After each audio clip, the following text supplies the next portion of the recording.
La chirurgie esthétique, on en parle avec le docteur Thomas Guidicelli.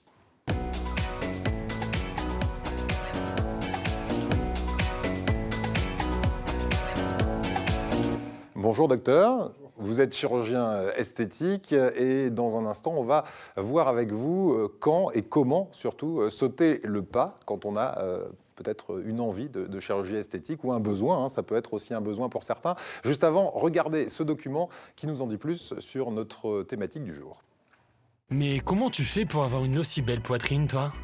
Ne le répète pas, mais merci la chirurgie esthétique. Aujourd'hui, la chirurgie esthétique s'est démocratisée. En France, une femme sur 10 y aurait eu recours.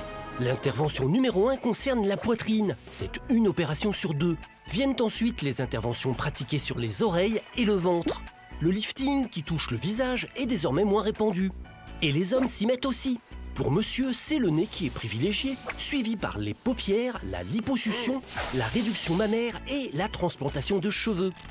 Si la chirurgie peut libérer d'un complexe, attention toutefois à ne pas imaginer que votre existence va changer du tout au tout. Du style, quand mon nez sera moins gros, j'aurai enfin confiance en moi. Et si vous êtes vraiment décidé, sachez que seuls les chirurgiens spécialisés en chirurgie plastique, reconstructrice et esthétique ont le droit de réaliser toutes les opérations. Les autres ne sont autorisés à effectuer des actes de chirurgie esthétique que dans leur domaine de compétences anatomiques. Par exemple, les paupières pour un ophtalmologiste ou le nez pour un ORL. Enfin, ne comptez pas trop sur la Sécu pour vous rembourser. Elle ne prend généralement en charge que la chirurgie justifiée par des raisons médicales. Alors, comme les stars, on passe sur le billard ? Alors, comme les stars, est-ce qu'on passe sur le billard? C'est la question qu'on se pose. La chirurgie esthétique, tout d'abord, c'est toujours un problème de complexe. Alors, ça dépend ce qu'on entend par complexe. Ouais, alors... Souvent, le problème du complexe, c'est qu'il y a un caractère non objectif dans le complexe. Ce qui est sûr, c'est qu'il y a une souffrance psychologique. Donc oui, la chirurgie esthétique, ça s'intéresse à une souffrance psychologique, mais il faut un caractère objectif aux défauts physiques. Ouais. Donc c'est des centimètres, c'est une taille de soutien-gorge, c'est pas une comparaison aux autres, c'est pas un trouble de la perception de soi-même, ce qu'on appelle une dysmorphophobie. Donc voilà, c'est une dame qui n'a pas beaucoup de seins, c'est ça qui nous intéresse. Maintenant, la comparaison aux autres, c'est là que c'est toujours dangereux. Maintenant, c'est sûr qu'il y a un bénéfice psychologique à la chirurgie esthétique, ça c'est net. Ouais. Donc oui, ça s'intéresse au complexe majoritairement. Mais et le complexe physique objectif. Voilà, le complexe physique objectif. Ça veut dire que vous objectivez quelque part le complexe physique de la personne. Est-ce qu'il y a régulièrement des patients qui viennent vous voir, à qui vous dites « je ne vous opère pas parce que franchement, vous n'en avez pas besoin ». Le patient vous croit ou pas? Est-ce qu'il va voir quelqu'un d'autre? On lui prouve par A plus B de toute façon. Si elle dit qu'elle n'a pas de seins, on mesure s'il y a des seins, c'est des centimètres. Objectif, ça veut dire c'est des centimètres. Ouais. C'est un nez trop long, c'est ça des critères objectifs. C'est pas une comparaison à quelqu'un, c'est pas une image dans le miroir. Il faut des critères objectifs. Donc, par rapport à une moyenne générale Voilà, de toute façon, un soutien-gorge, une taille de soutien-gorge, c'est pas compliqué, c'est un B, c'est un C, il n'y a pas de discussion à avoir sur ça. D'accord. Très bien. C'est important. Les bonnes questions à se poser avant de consulter, c'est quoi? C'est déjà, ai-je bien réfléchi? Est-ce que vous me suivez bien conseillé déjà par le chirurgien aussi? La première question, c'est qu'est-ce que j'attends? Quelle est ma demande? Donc déjà, il faut savoir s'interroger soi-même sur sa demande. Donc l'idée, c'est d'avoir des photos de résultats, d'où l'avantage d'Internet maintenant. On peut avoir des avant-après, savoir ce qu'on veut, parce que souvent la demande elle peut être démesurée, ou alors qu'il n'y en ait pas besoin. D'accord. Comme il existe aujourd'hui des logiciels 3D pour voir à quoi ressemblera mon salon ou ma cuisine demain, on peut le faire bien sûr, avec son simulation, visage. Bien sûr. Ensuite... Donc premièrement, savoir s'il y a besoin. Après, il faut bien comprendre qu'il y a des risques aux interventions. Donc c'est tout de suite ce qu'il faut mettre en lumière, c'est les risques de l'intervention, de savoir si on est prêt à assumer ces risques, s'ils arrivent. Troisièmement, j'ai envie de dire comprendre le caractère définitif, c'est pas quelque chose qu'on fait, qu'on défait, donc il faut bien comprendre que c'est irréversible. Sauf dans le cas de Michael Jackson, mais c'est extrême. Il faut bien comprendre ça, c'est quelque chose c'est un pas où souvent il n'y a pas de marche arrière, donc caractère définitif des choses. Et après, s'assurer aussi qu'on a les moyens financiers de pouvoir le faire, j'ai envie de dire, c'est quand même un coût important. Oui, ça peut coûter cher, par exemple, un nez 4 000 € en moyenne à peu près, quoi. Ça dépend des praticiens, ça dépend des cliniques. Écoutez la question de Chanaise, justement, en parlant de praticiens. Écoutez-la. Bonjour, je m'appelle Chanaise, j'ai 23 ans. Et en fait, j'ai un complexe, c'est mon nez. Comme vous pouvez le voir là, j'ai une sorte de petite bosse. Et c'est ça qui me dérange le plus, c'est cette petite bosse en fait. Et je me posais certaines questions au niveau de la rhinoplastie, c'est comment trouver un bon chirurgien, ne pas savoir que ça va être sûr, que ça va être bien fait. Voilà, alors comment trouver un bon chirurgien? Chanaise, objectivement, elle vient vous voir dans votre cabinet, vous dites objectivement, oui, je comprends que vous ayez envie de cette chirurgie? En l'occurrence, c'est objectif, elle a une bosse sur le nez. Oui. D'accord. Maintenant, une bosse sur le nez, le retentissement, il est individuel. Ouais. Donc en gros, c'est où on s'accepte, où on Oui. se fait opérer. Mais bon, il n'y a pas de milieu. Donc l'idée, c'est toujours de s'accepter, c'est plus simple. Quand la bosse a un retentissement très important, évidemment que la chirurgie, elle apparaît justifiée dans son cas. Maintenant, c'est qu'une photo, attention. Oui. Il faut l'examiner en vrai. D'où la consultation, justement, où on va... Qu'est-ce qu'on va, on va voir dans un instant ce qu'on va faire pendant cette consultation, comment elle se déroule. Mais juste avant, elle demande tout simplement comment choisir son chirurgien. Premièrement, j'ai envie de dire qu'il faut s'assurer des qualifications. Donc ça, c'est la base. Donc c'est les diplômes. Ça, il y a un site du Conseil de l'Ordre des médecins où les praticiens sont référencés avec leurs qualifications. Donc pour opérer un nez, il faut être soit chirurgien esthétique, soit ORL, soit maxillofacial. C'est les 3 spécialités qui opèrent des nez. Donc déjà, premièrement, s'assurer que le chirurgien est qualifié dans ce domaine de compétence du nez. Deuxièmement, ça va être la réputation du chirurgien. Donc l'idéal, c'est de connaître une patiente opérée par lui. C'est le bouche à oreille le plus fréquent.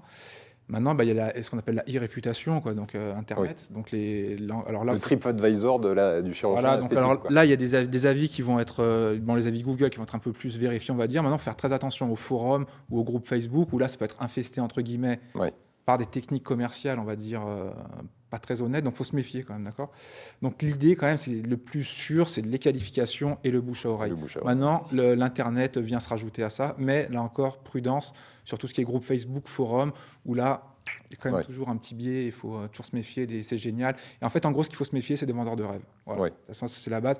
Et la dernière chose, c'est le feeling. Donc, on consulte, on voit comment ça se passe, et on n'hésite pas à consulter d'autres chirurgiens. Pas 10 non plus, mais 1, 2, je pense que... Mais comme quand on ferait des travaux chez soi, on fait 2 devis. Là, on ferait 2 consultations. Et c'est bien d'aller faire des devis aussi, parce que les prix aussi peuvent varier d'un praticien à l'autre. Il y a une partie de feeling. Alors, la consultation en elle-même, elle va se dérouler comment La consultation, il va dire qu'il y a 3 parties de consultation. Premièrement, une partie d'interrogatoire, où là, on va se renseigner sur les antécédents médicaux, les problèmes de santé que la patiente pourrait avoir, qui pourraient contre-indiquer l'opération.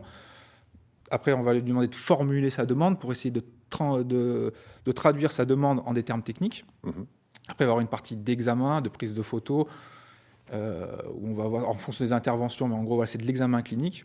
Et la 3e partie, ça va être le projet qu'on va lui exposer. Donc, qu'est-ce qu'on lui propose de faire avec, à la suite, en plus, un devis. Voilà, donc il y a 3 parties comme ça dans la consultation. Est-ce que c'est douloureux, franchement La rhinoplastie Voilà, la rhinoplastie, parce qu'on parle essentiellement du nez. C'est un inconfort, un inconfort respiratoire pendant une bonne semaine, et puis il y a des œdèmes.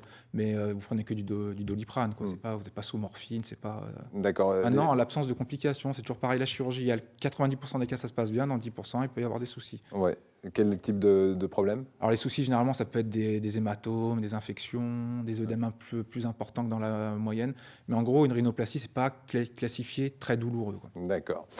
Écoutez le témoignage de Jessica, qui va nous faire voyager un petit peu. Bonjour, c'est Jessica, j'ai 37 ans. Je suis partie en Tunisie pour subir une liposuction ainsi qu'un lipofilling des seins. Je suis partie en Tunisie déjà parce que c'était beaucoup moins cher et j'ai très vite été mise en confiance par l'équipe qui s'est occupée de moi ainsi que le chirurgien. Et honnêtement, si c'était à refaire, je le referais sans aucun souci. Alors, lipofilling, c'est comme tout fil, comme remplir en anglais. Tout fil en anglais, remplir. Donc, on va aspirer la graisse et au lieu de la mettre à la poubelle, on va la réinjecter. Donc, une liposuction, on aspire, et une réinjection, donc ça peut être dans les seins, ça peut être dans les fesses. D'accord. Se faire opérer à l'étranger, c'est une bonne solution? Alors, c'est une bonne solution. Ce qu'il faut comprendre, c'est que la chirurgie esthétique, ça comporte des risques. Donc, des risques post-opératoires, des complications post-opératoires, qui arrivent en France comme à l'étranger. D'accord. Et ça, dans le premier mois après l'intervention. Et ce qui est important, c'est d'avoir un suivi, parce que le suivi est capital pour dépister ces complications et de les traiter, et des fois en urgence, comme une infection par exemple. Une patiente qui va se faire opérer à l'étranger, on va prendre le cas d'un abcès du sein à 15 jours, 3 semaines. Elle est en France, elle a un abcès du sein, elle a de la fièvre, elle a mal, elle fait quoi? Elle va prendre l'avion pour retourner où elle a été opérée. De toute façon, l'avion, ils ne la seront pas passés avec de la fièvre. Et donc, elle va se retrouver aux urgences au CHU à 3h du matin. On ne saura pas ce qu'elle aura eu comme intervention. Elle n'aura pas une prise en charge spécialisée. Donc l'idée, c'est quand même d'être traité des complications par la personne qui a réalisé le geste, au moins pour savoir ce qui a été réalisé dans un premier temps. D'accord. Et donc voilà, le risque, il est essentiellement sur le suivi et sur l'apparition de complications. Parce qu'en plus, il y a une complication, imaginons qu'il y a une séquelle, ce qui est possible. En France, on est assuré pour l'indemnisation des séquelles. À l'étranger, elle n'aura pas d'indemnisation. Donc il faut peser ce bénéfice-risque et la différence tarifaire. En fait, c'est ça ce qu'il faut se demander. D'accord. Est-ce que la différence tarifaire, ça vaut le coup? Des fois, il vaut mieux économiser 1 an de plus et être dans des conditions de sécurité, entre guillemets, meilleures en France. Bien. Une Ah oui, je suis question? d'accord. Non, ça me ferait très peur d'aller à l'étranger. Moi, je suis d'accord avec cette idée. Les complications, ça existe, c'est ce Ah qu'il ouais. faut retenir, en France comme à l'étranger. Ouais. Donc, et ça fait vraiment... Le suivi, il est capital. Bon. Où trouver l'info? On va terminer là-dessus. Quand on s'intéresse à la chirurgie esthétique, vous avez dit qu'il y a l'ordre des médecins pour les des chirurgiens, qualifications. des médecins. Ouais. Conseil de l'ordre des médecins, donc il y a un site, cnom.com. Et ensuite, là encore, c'est le bouche à oreille. Puis maintenant, c'est Internet qui a pris vraiment le dessus, quoi. Ça passe par Internet. 90% de la communication, c'est par Internet, quoi. Et puis, cette question-là aussi, parce qu'on parlait de risques médicaux, risques physiques et risques psychologiques. Avant, alors on imagine bien qu'on vit mal le fait d'avoir un nez peut-être un peu déformé. Après... Alors, il y a un risque d'angoisse post-opératoire, aussi, l'angoisse du résultat. Ouais. Ça fait peur, quoi, de se dire, notamment quand on a des pansements, on ne voit pas ce qui s'est passé, on a un peu mal. Donc ça, c'est, on va dire, dans le post-opératoire immédiat. Maintenant, sur le long terme, alors sur la rhinoplastie, ce qu'on parlait, c'était un peu ça le sujet, c'est quand même l'intervention la plus risquée sur le plan psychologique. Où là, il faut quand même être bien équilibré, il faut être sûr. Donc d'où l'intérêt de la consultation pour vraiment estimer la demande, voir qu'il n'y a pas de problème sous-jacent et que le complexe soit vraiment objectif. Parce que si ce n'est pas objectif, l'intervention, elle ne va rien régler et elle peut même aggraver le souci. Merci beaucoup. C'est complet, pas d'autres questions? Okay. Sébastien, Carole, parfait. Merci beaucoup Thomas Guidicelli.